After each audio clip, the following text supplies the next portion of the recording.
അപ്പോൾ ഈ പറയണ പോലെ റെസ്റ്റോറൻറ്റ് സ്റ്റൈല് നമ്മുടെ എഗ് ദോശ, നല്ല മുട്ട ദോശ, ആവോളം ബട്ടറുണ്ട് ഇട്ട് വെതറിക്കോട്ടാ. റെസ്റ്റോറൻറ്റിൽ ചേർക്കണ അത്രത്തെ കൊണ്ടും കുന്നോളൊന്നും ചേർക്കണ്ട. എന്നാൽ ആ ദോശ ഒന്ന് മുരിഞ്ഞ് കിട്ടുന്ന രീതിയിൽ ബട്ടർ ചേർത്തതിന് ശേഷം പൊടിയായിട്ട് എറിഞ്ഞിട്ടുള്ള സവോളയും അതുപോലെ തന്നെ കറിവേപ്പിലയും പച്ചമുളകും അതിങ്ങനെ പരത്തിട്ടോ. അതിൻ്റെ മേലേക്ക് നമ്മുടെ ചട്നിപ്പൊടി ഉണ്ടല്ലോ, നമ്മുടെ ഇഡ്ഡലിപ്പൊടി, അതും പിന്നെ കാശ്മീരി ചില്ലി പൗഡറും പാകത്തിന് ഉപ്പും ഇതെല്ലാം ചേർത്തിട്ട് കുറച്ചും കൂടി ബട്ടർ ഇട്ടിട്ട് നല്ലപോലെ ഒന്ന് ഇളക്കിക്കോട്ടാ. അതൊക്കെ മുരിഞ്ഞ് വരട്ടെ. ഈ സമയത്ത് നമ്മുടെ ദോശച്ചട്ടി വളരെ തീ കുറച്ചിട്ട് വേണം കേട്ടോ വെക്കാൻ വേണ്ടിയിട്ട്.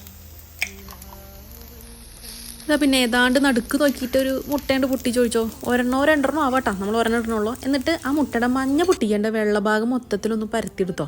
കുറച്ച് റിസ്ക് പിടിച്ച കാര്യമാണെന്നറിയാം, എന്നാലും കുഴപ്പമില്ല. മഞ്ഞ പൊട്ടേണ്ടതാ വെള്ളം മൊത്തത്തിലൊന്ന് ചെറുതായിട്ട് ആ മുട്ടയുടെ ഭാഗം ഒന്ന് അടച്ചു വെക്കണമെങ്കിൽ നല്ലതാട്ടാ. പിന്നെ അതാ ഇങ്ങനെ ഇട്ട് മടക്കിയിട്ട് ഒരമർത്താണ്ട് വെച്ച് കൊടുക്കുക. അപ്പോൾ അതാ ഉള്ളിലെ ഉണ്ണിയുണ്ട് പൊട്ടി ഒലിക്കും. അപ്പോൾ നിങ്ങൾ ചോദിക്കും നേരത്തെ എന്തിനാണ് ഉണ്ണി പൊട്ടിക്കേണ്ടതെന്ന് പറഞ്ഞത്. സംഭവം ആ സമയത്ത് തന്നെ പൊട്ടിച്ചെടുക്കണമെങ്കിലേ അതുകൊണ്ട് വെന്ത് വരും. വെന്ത് മൊരിഞ്ഞ് ഇതുപോലെ അങ്ങോട്ട് കിട്ടില്ല. ഇങ്ങനെ കഴിക്കുമ്പോൾ ഒരു പ്രത്യേക സ്വാദാട്ടാ. പൊട്ടി ഒലിച്ച് കഴിക്കേണ്ടതെന്നുണ്ടെങ്കിൽ ആദ്യമേ കണ്ട് പൊട്ടിച്ചെടുത്തിട്ട് അതൊന്ന് വേവിച്ചെടുത്തോട്ടാ. സംഭവം സെറ്റാണ്.